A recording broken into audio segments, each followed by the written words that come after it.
This is a special presentation from the Brighton Central School District Board of Education. Hey, hello. Tonight is May 9th, 2023, and we are calling the meeting to order at 7:08 p.m. Well, the first order of business tonight is the Brighton Believer Awards, and Dr. McGowan will take the podium. Thank you. The hustle this time over here. So as we've done for many meetings now, and I say each time, we are so excited to begin our meeting by recognizing people in our community who are contributing so much to our entire school community and environment by demonstrating their Brighton beliefs. And the Brighton Believer Awards, as decided by the Brighton Believes Committee, are things that are an opportunity to recognize members of our school community, teachers, staff, community members, parents, anybody who is doing this, but the application is on the website. We would encourage people please to nominate folks who are deserving of the award. Our first honoree tonight is David Metzger. David, can you come on up, please? Good to see you.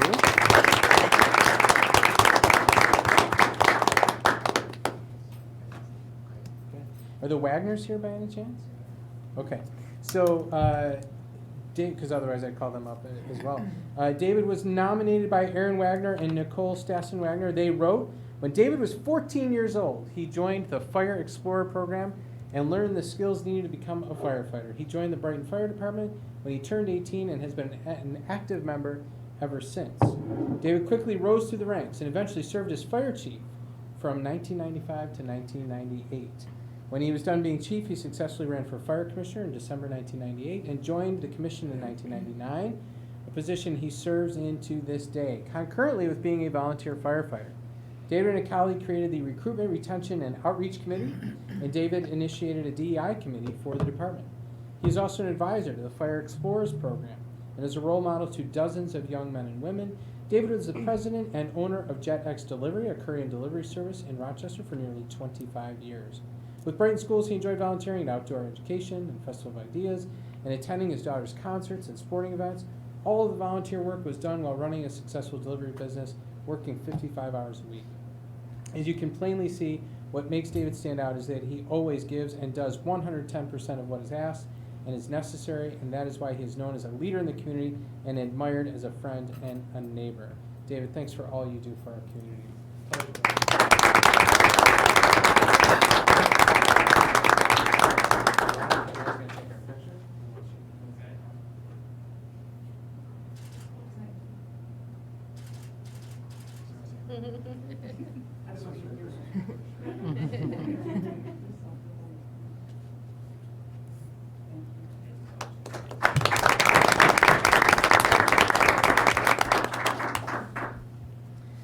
Lonnie Mazurowski, a Frez 5th grade teacher and Rainbow Club advisor. Lonnie, can you come on up, please?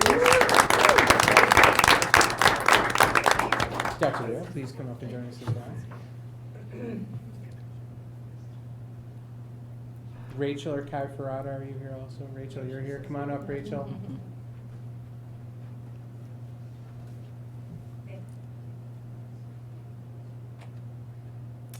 Lonnie Mazurowski, as I said, a 5th grade teacher and Rainbow Club advisor, was nominated by Rachel and Kai Ferrata. They wrote, Ferrata. They wrote, Lonnie is one of those educators that students simply won't forget. Lonnie, by just being Lonnie, has deeply touched my family, Rachel wrote. As a teacher, Lonnie is everything and more that I wanted for my son. Entering 5th grade, my son really needed to think about more ways that he could feel comfortable and be successful in school, and Lonnie helped him figure that out. Lonnie saw something different. Lonnie respected my son as an individual and knew that they could help him recognize his academic skills and the creative way his mind worked through connecting with him. I will never forget the day my son looked at me and said, Miss Maz makes me feel special. With Lonnie's encouragement, he took academic risks and became more confident. As the founder and advisor of Rainbow Club, Lonnie's commitment to students extends beyond their classroom and benefits Frez as a whole. Lonnie has shown remarkable integrity, self-control, but not acquiescence, and we're grateful for that, and strength in the face of criticism and unfounded harsh personal attacks. Lonnie remains staunchly committed to promoting LGBTQ+ inclusivity, which in turn has had a positive impact on school culture and climate and lets families like mine have a little peace of mind when we send our kids out the door to school. Support and affirmation of LGBTQ plus students in school saves lives. Lonnie is a BCSD gem. They demonstrate their commitment to the Brighton Believes values in everything they do, and my family, along with countless others, have truly been blessed to have them in our lives. Lonnie, we are so grateful for all that you do.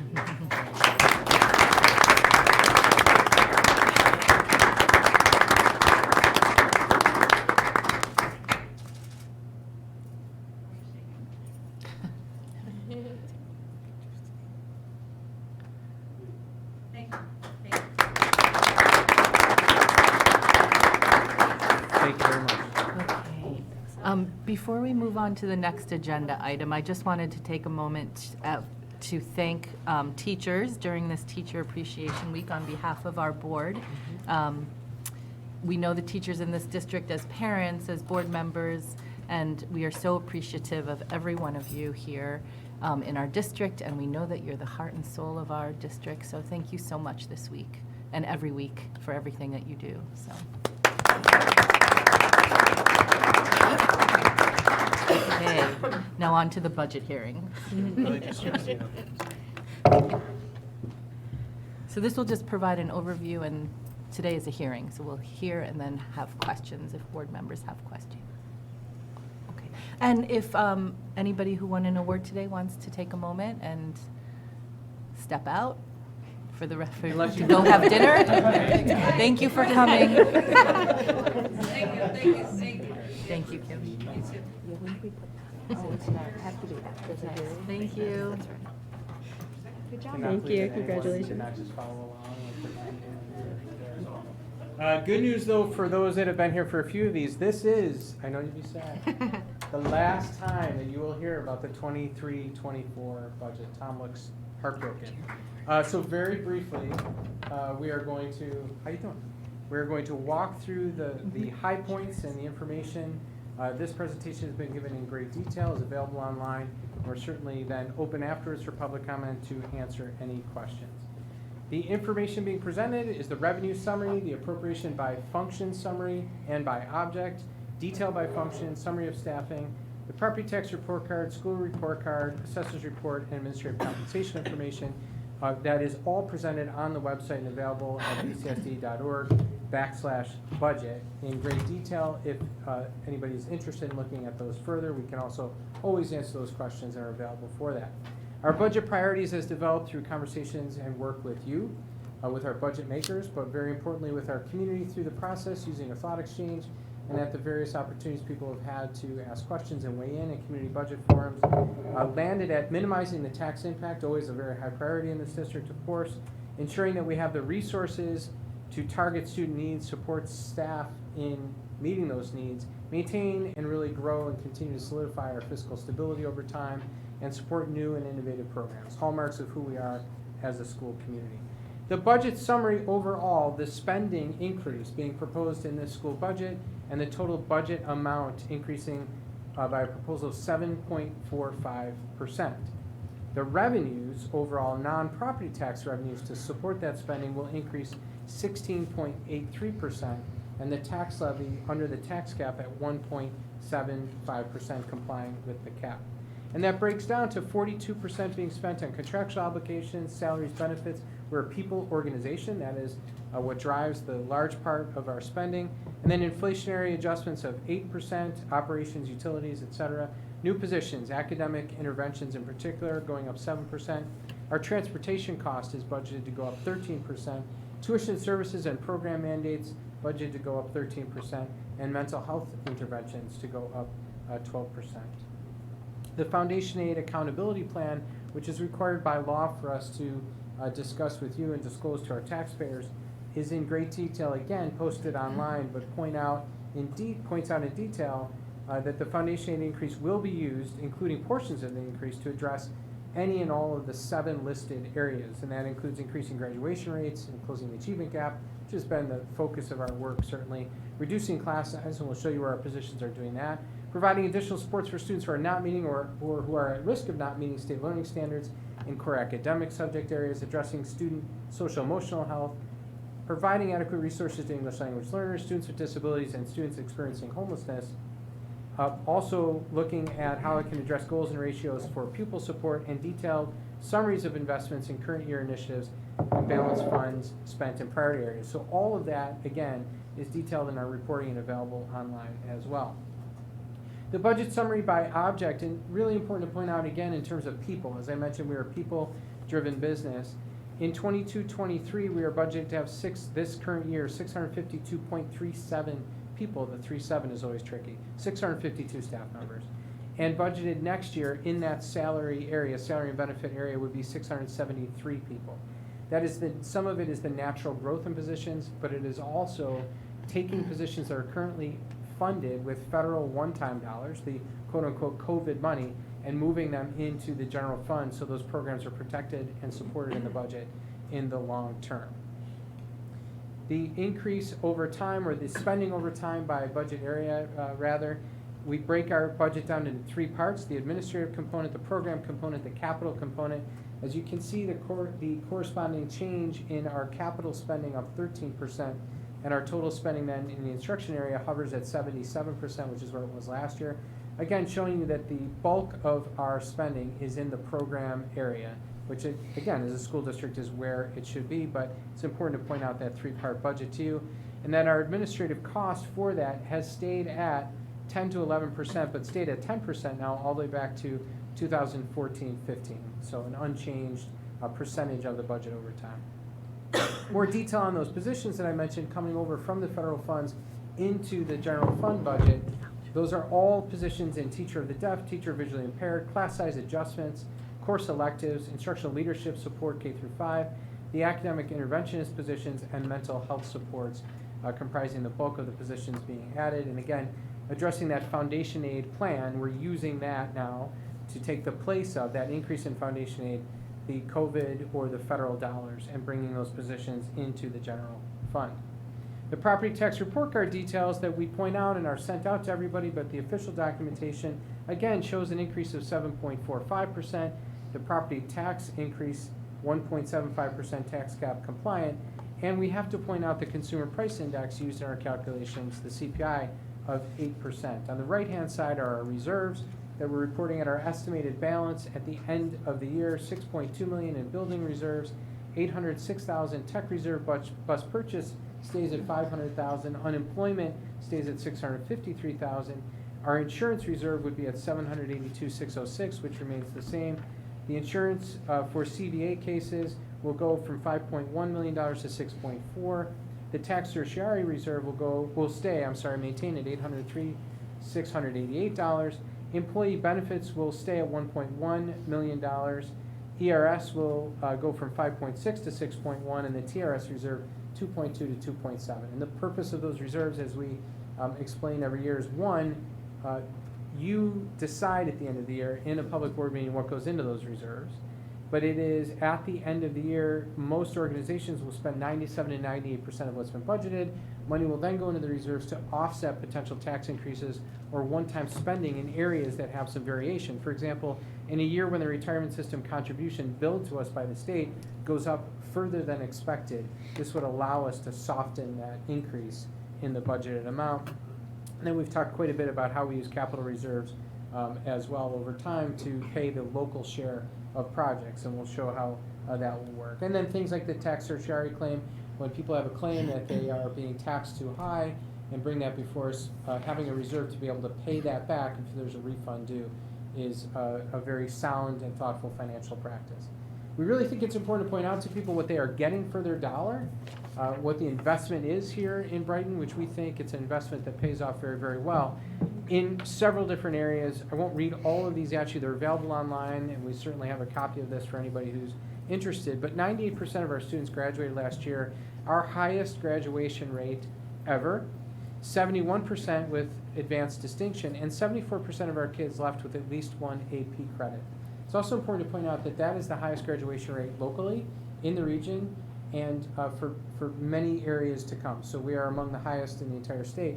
What we think is most important, though, is on the right-hand side, which is that this graduation rate is for all students. It's not for one group of students achieving a high level, but in fact, we've raised our graduation rate and closed the gap between any subgroups of students. There's very minimal difference between groups of students and where they're achieving. We believe success should be for all students. That's true success. We have a tremendous number of athletic and arts opportunities. Our community again voted a best place for music education now. 1,600 students participating in the music program. And again, just detailing all the different opportunities, like 1,500 roster spots for our students who participate in athletics, and a variety of other academic and other honors that the district has earned, along with notable work in the diversity, equity, social, emotional learning area, and 85 extracurricular clubs and activities available to our kids. So I came awfully close to reading them all to you, even though I said I wouldn't, but we're super proud of that and think that it's important for people to know what they are getting for the investment. We also want to point out the proposed capital project and the fact that over time, we're able to have an opportunity to reinvest current tax dollars and present capital projects that don't require additional spending in the district, or I should say additional taxes in the district. In other words, that local share. The blue bars represent the estimated net local share of projects and what has been budgeted, and how we will have then an opportunity in the 2026 year to be able to reinvest that local share. So what's currently budgeted versus what will be required for projects that are currently being considered or underway. We are asking for permission from the community for the approval of another capital project, and I would like to keep saying this over and over again. Without an additional tax increase to support them, the local share will be paid for from reserves, and the combination of being able to utilize the revenues from the sale of the Brookside School. 2 different phases, one in May and one in December. The reason for it being split in 2 is the environmental impact work that has to be done prior to the December vote won't be able to be completed until that time, but we would like to get moving on portions of the project and not have those pieces held up by that part of the timeline, the December timeline. The current staging of projects, once the community approves them, then the drawings are done, right? So then the plans are completed, which takes months. Then the approval by the state can take up to a year. Then after that, the bid environment and the construction environment, you're talking several years out before work can happen. That spread between May and December would hold up parts of the project significantly. We wouldn't want to do that. So we want to have an opportunity to take advantage as soon as possible when these things are approved. In May, we'd be asking for approval to work on the tech suite, the music suite, and at the middle school, family and consumer science areas, and the building system improvements. So things like heating, cooling, the non-fancy or necessarily visible but very important parts of the project. That would be $19.5 million. Again, no increase in taxes. That is covered by state aid that comes in after the money is spent, and we have the down payment or the local share already budgeted for or in reserves. And in December, we would ask to use the Brookside proceeds and leverage the allowable building aid to construct multi-season turf field in the back. We've talked a lot about the fact that there needs to be equity for students, male and female students, to have access. The turf field that we currently have is used constantly, and it allows, in a tricky weather situation here in this part of the world, to get kids out and participating much earlier when there is a synthetic surface. And it is also much more playable than what is currently back there. So if you look at the space and how it's currently utilized, we're not able to use portions of that space just because it is really not able to be maintained in a way, in a cost-effective way, where turf would allow a lot more access to that. We would be able to do that again without any additional tax impact whatsoever, and be able to reinvest the proceeds from that sale in a way that the community would benefit from entirely. Also, another $10 million in building systems and modernization across the district as we continue to look at our classrooms. And we look at Council Rock as a model for the classroom spaces that were built that are really unbelievable for kids that our community supported. We can't replicate those classrooms in old construction the way we can in new, but we can think a lot about what we've learned from that construction to say, then what do we do to the older spaces that exist to make them closer to that, to make them a more 21st century learning space. And since it's 2023, it's not a bad idea to be 21st century. Capital improvement project, again, detail, $13.8 million. The spending at 12 Corners Middle School, 4.9, French Road, $1.9 million, Brighton High School, 6.6, and then a reauthorization of funds that were previously approved by taxpayers of $250,000. The total improvement project, after the contingency fees, incidental budget, and the capitalized interest through the Dormitory Authority, is $19.5 $4 million to do that work. The second proposition will be renovations at French Road, the middle school, and the high school. We lost the greenhouse at the high school at one point, and we need to do that as well. I mentioned the music suite renovation, full renovation, instrument storage, the tech suite work as well, and the site work at Brighton High School. And then at the middle school, entrance exit areas that are safer and have to be replaced, card readers, the family and consumer science classroom area, elevator, hallway ceiling, hallway floor, abatement, and that's elevator cabin mechanical replacements, not a new elevator system, but we need to replace those. Stair safety modifications, and then at French Road, the front vestibule, the exterior facade, signage replacement, hallway ceiling, and heat pump replacement as well. The third proposition will be to withdraw from the technology reserve. Again, no impact to the tax levy, and generates BOCES aid for future reinvestment. So this is a very typical technology reinvestment that we make every year out of this reserve. That's switch replacements, closet cabling upgrades, wireless upgrades, Promethean boards, wiring updates in this building, and core switch replacements as well. Very important for people to recognize or understand the impact on taxes that could be predicted at this point. Voting on the budget is voting on the spending plan. The actual tax amount is not determined until the assessments are given to us, the full value of the property, and then the rate can be applied. But what we want people to know this year is a little bit of a wrinkle for people to understand. As property values have gone up significantly, and people are very excited about that idea of property values being up, people that are especially interested in selling, the state has to provide a way to equalize assessments between different taxing jurisdictions within a school district. In other words, in this example, there are Pittsford homes that are Brighton school, there are Brighton homes that are Brighton school, two different assessors, two different assessment roles. How do you equally tax people when the value of their property is interpreted by two different assessors? The state gives you a rate to do that called the equalization rate. And what this model is showing you up on the screen is that in this current year, in the third column from the left, the Brighton properties are thought to be 89% to full value, and the Pittsburgh properties were determined by the state to be 82% to full value, which meant the rate had to be different to equalize.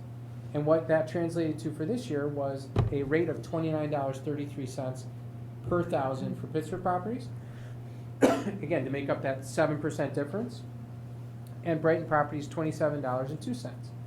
Well, this year, it changed a little bit, and the perception of the state is that the properties here in Brighton are 70% to full value, and in Pittsburgh they are 72% to full value, which means the rate in Brighton is $27.53 and the rate in Pittsburgh is $26.77.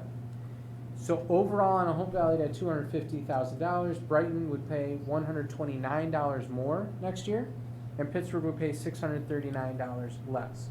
Remember, last year, it went the other direction and Pittsburgh properties paid more. And it's simply a matter of that calculation that the state provides, that equalization rate. We do not have any say or control. Those are numbers that are given to us. The summary.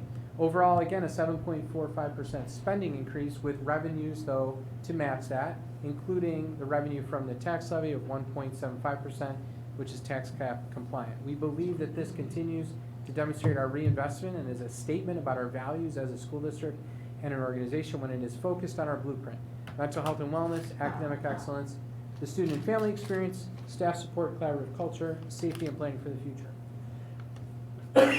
Excuse me, I came close. And then the four priority areas, of course, that we discovered in this process, and we emphasize minimizing the tax impact, ensuring that resources are targeted to student needs and staff support in meeting those needs, maintaining fiscal stability, and supporting new and innovative programs. Excuse me. Our vote is next Tuesday in this building, 7 a.m. to 9 p.m. All of the information is online. We would ask you to please check that out, and we're happy to answer any questions that anybody has at this point at all. Thank you. Thank you. Yeah.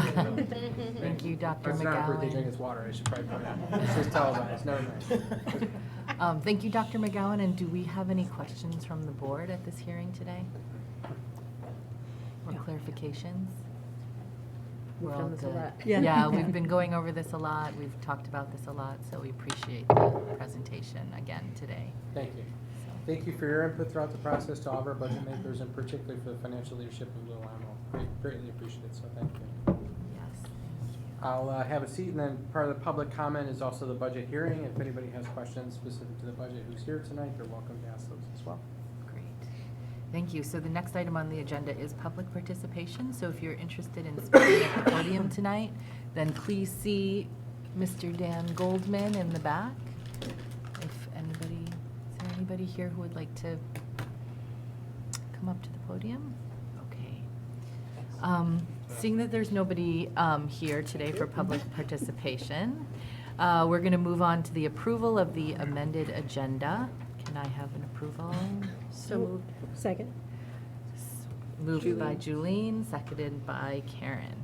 Okay. And approval of minutes from last month's education meeting? So moved.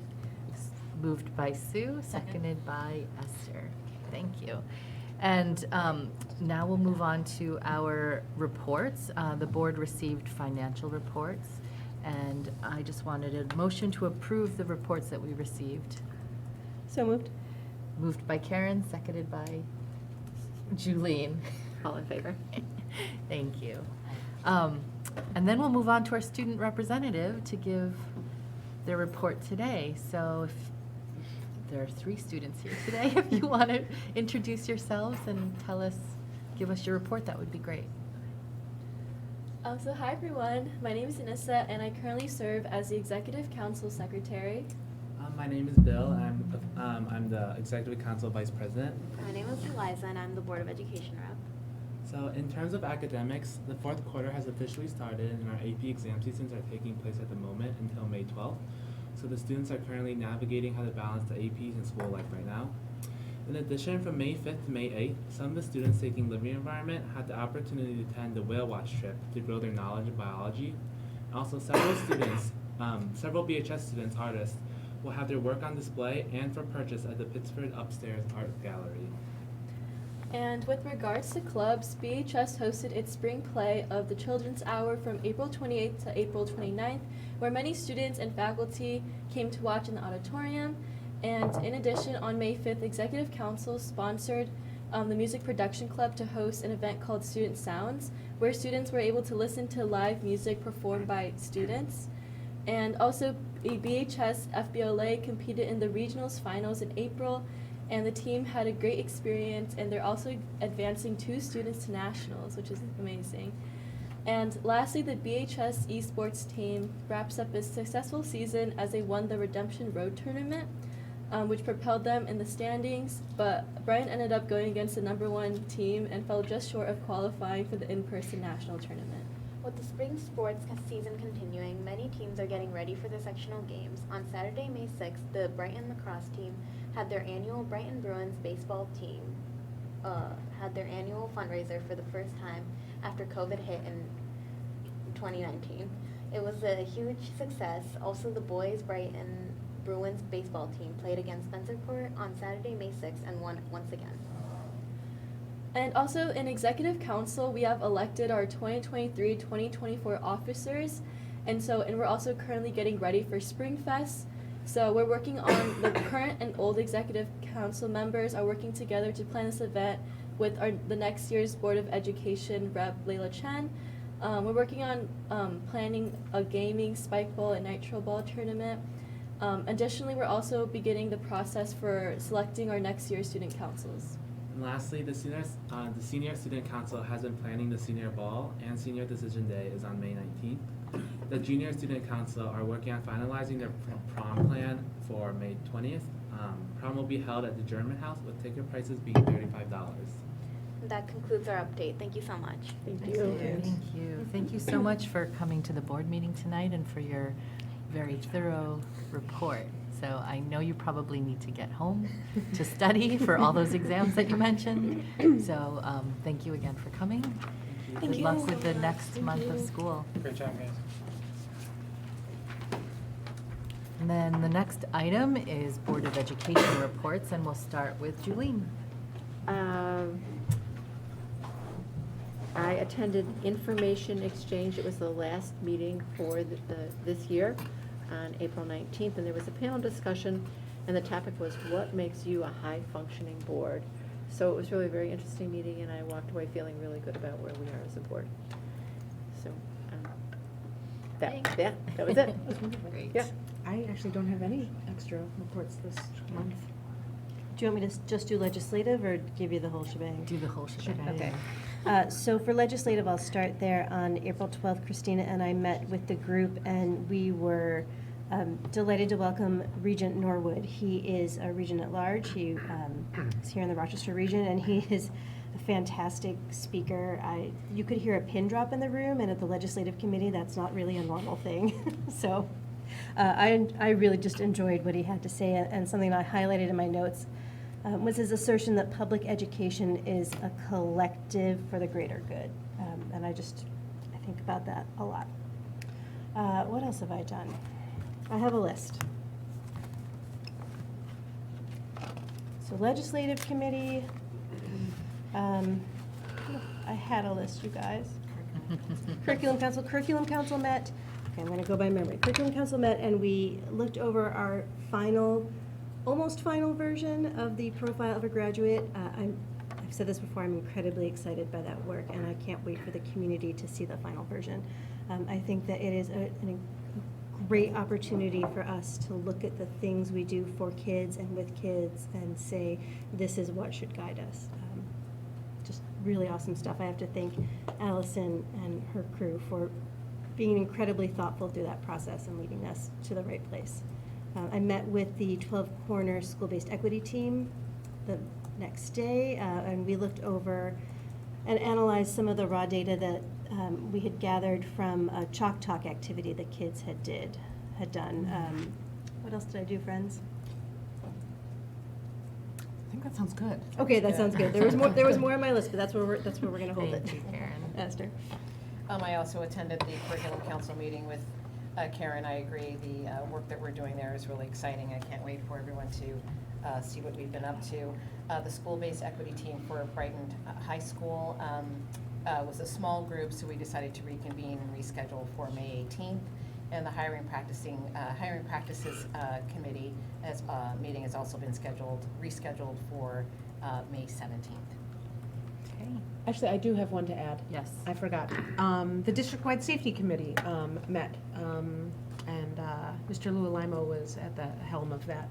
And we just did an update about school safety, school communication, and we talked a little bit with members of Brighton Police, the fire department, and other safety stakeholders about our terminology for what constitutes a lockdown or a shelter in place and how we can better communicate, but then do it in like a way that doesn't cause unnecessary, harm or panic on the for our students. And so it was a really, really thoughtful conversation. So Important conversation.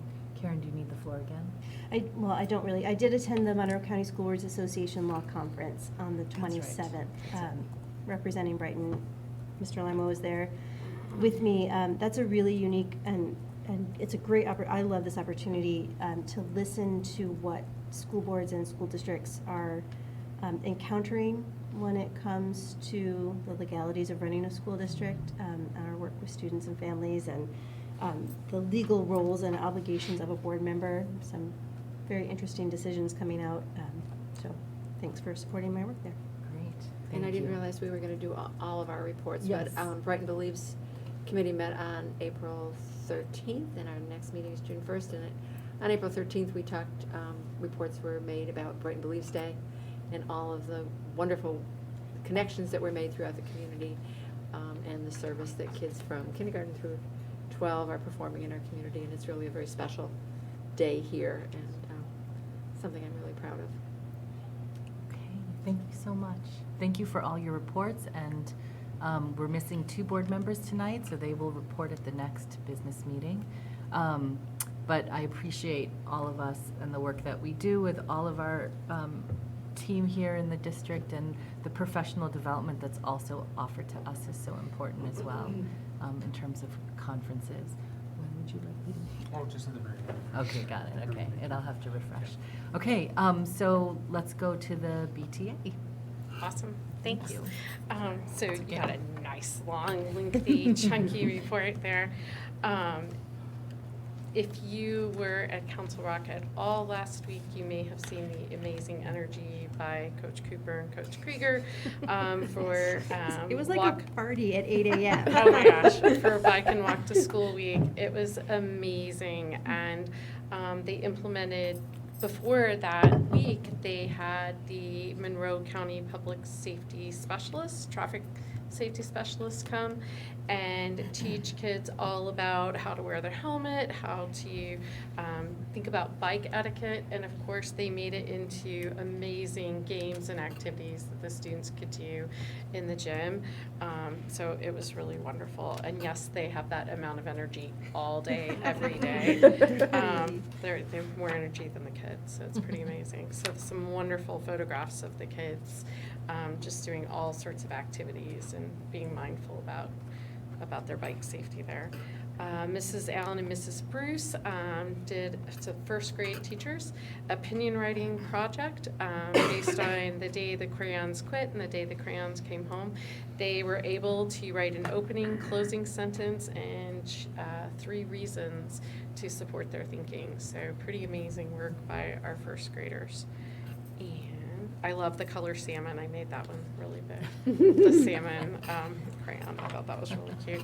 If you have been over to Council Rock in the last few weeks, you might have seen this display. If not, I encourage you to come over. It is amazing.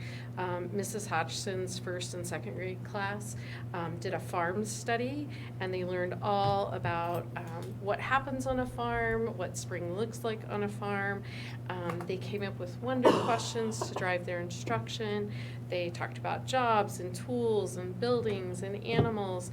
They did research to answer their wonder questions and then shared their research with reports, so you can see their final display, and then more photographs of the students actually presenting their work. So what a special display we have there. So make sure you can come by. Katie Fallon, can't say enough about Katie Fallon. She has been working with kindergarten classes on how to code the B-bots.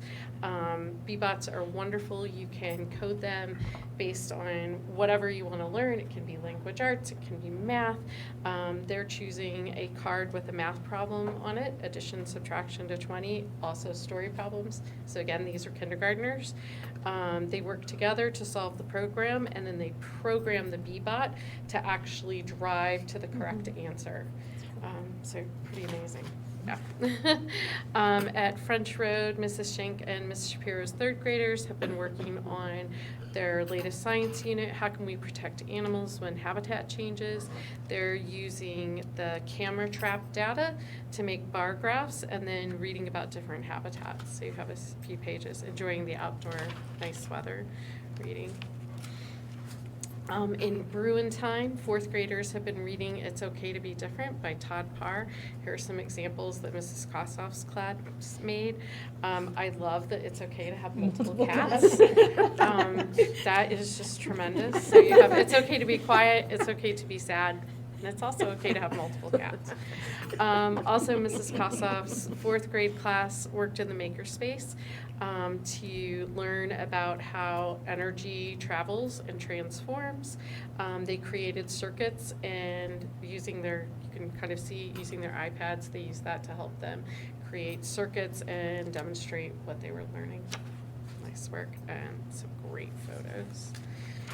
Mrs. Schenk and Mrs. Shapiro's third graders actually had 10th graders come from Young Women's College Prep Charter School, and they created math stations for the students to rotate through. It was part of the Charter School's Day of Caring. So you can see a photo with all the students from the charter school, and then Mrs. Schenk and Mrs. Shapiro's students. Frez Orchestra students were treated to a performance by the Aidman Trio from the Eastman School. Looks like an amazing thing. And at We'll move on to TCMS. English 8 students are beginning their study of the Hero's Journey monomyth. They've analyzed the monomyth in film and are starting to read Ray Bradbury's short stories, as well as Fahrenheit 451. This was pretty awesome. The 8th grade brass ensemble came and performed for the 2nd graders, and we had Mr. Tappan, who's present in this room, come up and play the Council Rock School song along with Miss Davis. It was really, really fun. They were very impressive. Nice job. And then 8th grade band had a workshop with Mr. Street, which looks, they're getting ready for the high school. We'll move on to the high school. The Venice Exchange is a school-to-school exchange, and this is the 65th year of the partnership just for Rochester. We've been doing it in Brighton since the 80s. In February of this year, 43 students came to Rochester and visited VHS and stayed with families. Over spring break, 31 Brighton students and 4 chaperones went. So that's a partnership that alternates every 2 years. Very exciting. This is an amazing list. 100 students from Brighton High School participated in the National German exam. Elise Hosmer won a scholarship to travel to Germany. She's one of 58 students selected nationally to have an all-expense paid trip. Her picture's on the next page. And then the following students were all awarded certificates and medals for their German proficiency. Nice job. Yuri Kazenko is a student who moved from Ukraine to Brighton this past fall.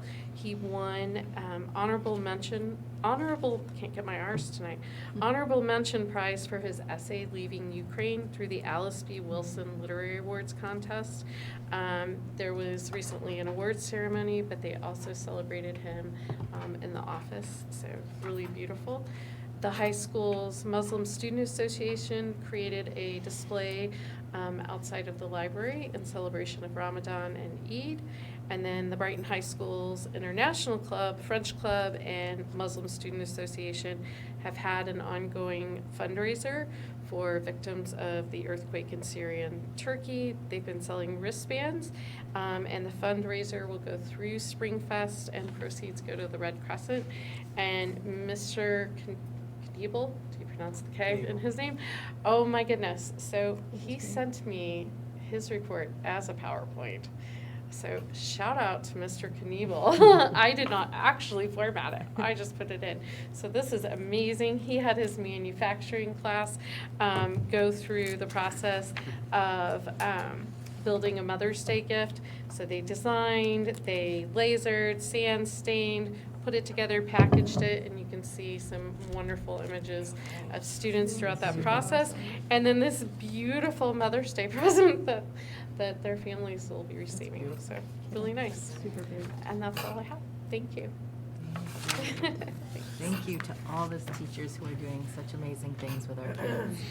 Appreciate that report. And so we'll move on to the PTSA. We're continuing our hard work, and we'll have more to come. Great. Thank you for appreciating the teachers this week and for all the work that you've done this year. It's been a fun year, I think, for all of us as families. And the superintendent's report. Just, again, we vote Tuesday as a community, 7 a.m. to 9 p.m. in this building. The state budget did pass yesterday or the day before, and it did fulfill the promise of foundation aid finally at 100%. So we've been talking about that, but it did actually happen. We're very, very grateful. And again, I would echo your sentiments and appreciate that directly to the PTA, and continue to say that we're so grateful for the work of our teaching staff, and we appreciate them all year long, but especially as we recognize that during Teacher Appreciation Week. So thank you. Thank you. Okay, we had 2 bids come in, one for music equipment and supplies and another for food service equipment. Do we take a vote on that? Yes, just to approve the So we corporate need bids. to approve these bids. Can I have a motion to approve? So moved. Second? Moved by Julene, seconded by Sue. Okay. And we also need to approve the construction contract. Motion to approve? So moved. Second. Esther and Karen. And the next on the agenda is the approval. Does it matter if any Oh. All those in favor? All those in Aye. favor? Approval of the professional service agreement. Motion to approve So moved. by Karen, seconded by Second. Esther. What was the language? All those in favor? All approve? All those in favor? All Aye. those in favor? Okay, and let's see. Approval of the appointment of the assistant clerk for the 2023-24 budget vote. So moved. Moved by Julene, Second. seconded by Sue. All those in favor? Aye. Yeah, I got it. And the next is the schedule for the 2023-2024 Board of Education meetings. Motion to approve. So moved. Esther, Second. seconded by Karen. All those in favor? Aye. Okay. And then we'll move on to the consent agenda. Today on the consent agenda, we will approve the personnel changes, recommendations from the Committee on Special Education, recommendations from the Committee on Preschool Special Education, our fundraising activities, and our field trip approval. And I think Dr. McGowan wanted to say something about an item on our consent I agenda. do, on the personnel agenda. So we're honored. It's rare for this to happen, but one of our several, I'll say, first-round draft picks is here tonight. Jake Provenzano will be teaching English at Brighton High School. His very proud mom, Kim, as well, who've joined us. So we're thrilled. Lucky for two reasons. One, that he joined us and we can mark this moment, which is a gift to us. But the real gift is what Jake will do for our kids. And we're excited about Jake and all of his new colleagues. We have a rigorous hiring process. We've been hearing, as a matter of fact, since Jake's hire and from others about what people go through in the process here to be hired. We have one that is meant to diversify who we are, but to diversify us in so many ways, including how we think, and to push us to get better. And we talk all the time about hiring the best, the brightest, the smartest people that we think are smarter than us and will push us to be better and better in all that we do. And we value that in all of the people coming to us. Jake's a great example of that. We're glad he could join us. So thanks for being here, and thanks to all of our new staff who are on the agenda tonight. Thank you. So, motion to approve the consent agenda tonight. So moved. Moved by Julene, Second. seconded by Sue. All in favor? Aye. Aye. I just wanted to remind everybody before we adjourn that our budget vote is next Tuesday. And we will also be voting on new Board of Education members. Tomorrow night is Meet the Candidates Night, sponsored by the PTSA. It'll be here at 7 p.m. Is it 6:30? 6:30 arrival. Perfect. And the forum will begin at 7 p.m. Great. And you can also view the session on live stream. It'll also be recorded and shared after as well on Channel 13 at a later date. So we hope that you're here and you can participate in the process and vote on Tuesday. So is that Motion it? to adjourn. That's Okay, thank you to everybody for your help. Motion to adjourn. So moved. So moved by Karen, Second. seconded by Esther. All in favor? Aye. Thank you. This has been a special presentation from the Brighton Central School District Board of Education.